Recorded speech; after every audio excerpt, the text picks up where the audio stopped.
Bonjour à tous, aujourd'hui nous allons parler d'Apollon. Il était l'une des principales divinités de la mythologie grecque. Ce n'est pas un dieu de premier rang comme Zeus, Hadès ou Poséidon qui était censé gouverner le monde, mais il les dépassait quasiment en importance car il avait énormément de fonctions et surtout très variées.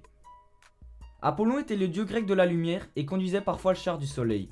Sauf qu'à partir du 5e siècle avant notre ère, les Grecs avaient de plus en plus tendance à l'identifier avec Hélios, l'incarnation du soleil. C'était aussi le dieu des purifications, le dieu vengeur qui déchaînait des épidémies, le dieu protecteur et le dieu médecin avant qu'il enfante son fils Asclépios. C'était également le dieu des archers, dont les flèches fabriquées par Héphaïstos et tirées par son arc d'argent étaient redoutables. Il était le dieu de tout type d'art, en particulier de la poésie et de la musique. En tant que dieu du chant et de la musique, il tentait d'apporter le bonheur aux hommes. Il était aussi le conducteur des 9 muses. Quand il bâtit les murs de Troie, c'était au son de sa lyre que les pierres se déplaçaient d'elles-mêmes. Cette connaissance de la musique lui a valu certaines rivalités qui ont entraîné des luttes musicales. Apollon était de plus en plus le dieu de la divination et celui des oracles. Le passé et l'avenir étaient connus de lui et il les fit connaître aux hommes. Il était le dieu qui illuminait l'esprit. Toutefois, ses réponses étaient souvent obscures et absentes car il ne convenait pas que l'avenir soit révélé trop clairement aux hommes. Le dieu rendait ses oracles de différentes façons, soit comme à Delphes par l'intermédiaire d'une prêtresse nommée la Pythie qui était assise sur un trépied placé au-dessus d'une cavité d'où sortaient des vapeurs, soit par le bruissement des arbres comme à Délos, ou bien encore comme à Claros par des sources d'eau. La lyre, l'arc et les flèches sont les attributs les plus communs d'Apollon.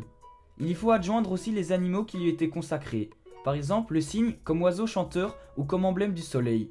Il était doué d'un vol infatigable et était également le compagnon des voyages d'Apollon. Le dieu revenait du pays des Hyperboréens dans un char traîné par des cygnes. Un autre oiseau consacré à Apollon comme emblème lumineux était le coq. Le serpent, le dauphin et le rat étaient aussi des symboles d'Apollon. Apollon était le fils de Zeus et de la titanide Leto. Il avait pour sœur jumelle Artémis. Sur le point d'enfanter, Leto parcourra la mer Égée cherchant un asile pour ses enfants et pour fuir Héra qui la chassait par jalousie. Toutes les îles refusèrent l'une après l'autre d'accueillir la future mère. Leto gagna finalement l'île de Délos, qui refusa d'abord, craignant que le dieu ne la méprise à cause de l'aridité du sol. Leto jura alors par le Styx que son fils y bâtirait son temple, et l'île accepta finalement.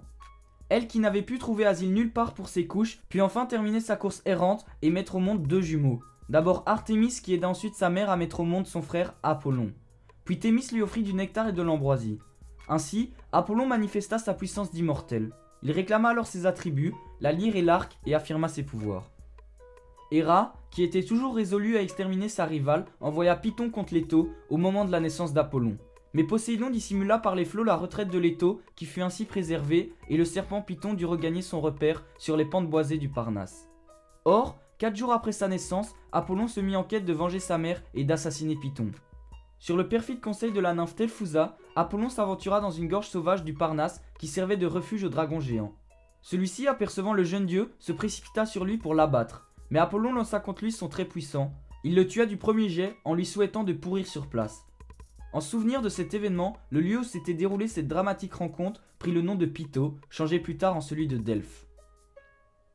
Même si Apollon était le dieu de la beauté masculine, contrairement à ses frères, il n'eut pas beaucoup d'aventures. Ses amantes les plus connues sont Daphné, qui préféra être transformée en laurier plutôt que de céder à ses avances. Il y avait également Cassandre, la fille de Priam et d'Hécube. Elle fut aimée d'Apollon et elle se promit à lui en échange de l'apprentissage de l'art de la divination. Mais une fois instruite, elle n'accorda à Apollon qu'un simple baiser en se moquant de sa naïveté. Le dieu lui cracha donc dans la bouche et l'empêcha ainsi d'être cru.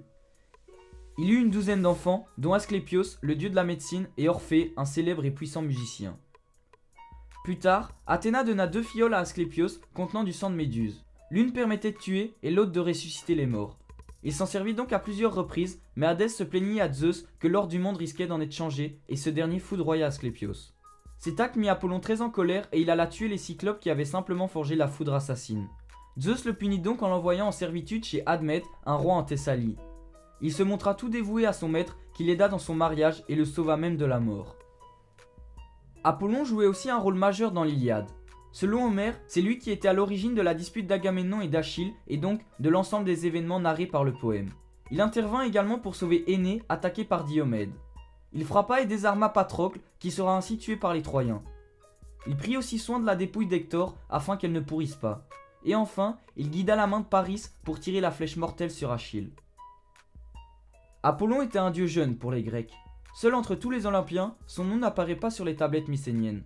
Le premier culte de Délos concerna Artémis et non son frère. Apollon avait des fidèles dans toute la Grèce et nombreux sont ses temples qui abritaient des oracles célèbres. Il a également été honoré par les Romains qui l'ont adopté très rapidement sans changer son nom.